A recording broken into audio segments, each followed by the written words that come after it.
Thank you, Chair.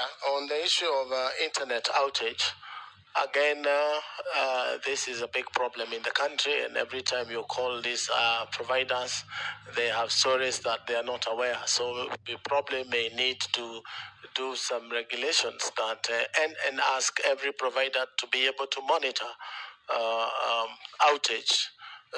But it's tricky because you will find, Mr. Speaker, we have some providers who have capacity of 1 gig in a certain area, but they have acquired or given internet to double that capacity, meaning every other time half of the places will not be working.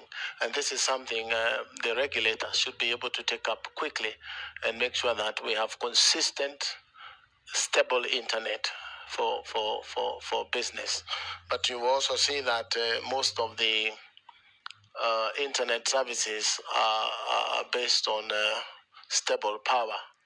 So if we have unstable Kenya power supply, you will find that sometimes there is outage because of lack of energy from Kenya Power. So it cuts across departments, but we should be able to bring these people together and see what we can do to reduce outage. One of the ways, Mr. Speaker, to do so, if it is a result of power, is to have green energy available, and solar is really not that expensive. A hub can get 4 panels that will keep the hub running for probably 70% of the time when the sun shines. But yes, it's a concern for many. It's also a concern that you will pass some places on mobile network is not working, 3G or 5G. So it's something that I should be able to take up with the regulator and see what it is that the department can do, even in terms of compensating people on the time that they have lost. But knowing businessmen in Kenya as we are, sometimes it's tricky when you start talking of compensations, but it is something that can be looked into. I don't know exactly why PSC or Parliament would not have stable internet when government owns 20% of the internet on the cable. So, Madam Misha, Honorable Misha, if I'm confirmed, I will bring a direct line of internet into the National Assembly. And that should be internet that is almost free.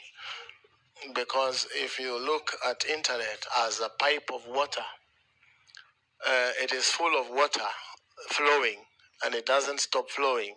So if it is not tapped, it means it goes to waste.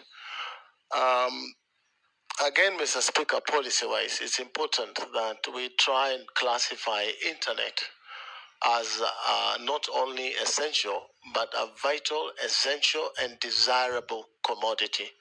You will find that water is a utility, power is a utility. I would want to drive the ministry, if I'm confirmed, Mr. Speaker, to classify internet as a vital, essential, and desirable utility, so that the issues of way leave, etc., and the fees that are charged by counties become a thing of the past, so that we can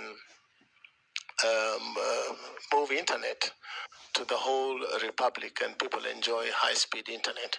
You will find that even things like hotspots that were put by government, most of them are not working because they were put, internet connected, the switches were put, the extenders were put in place, but there was no sustainability plan.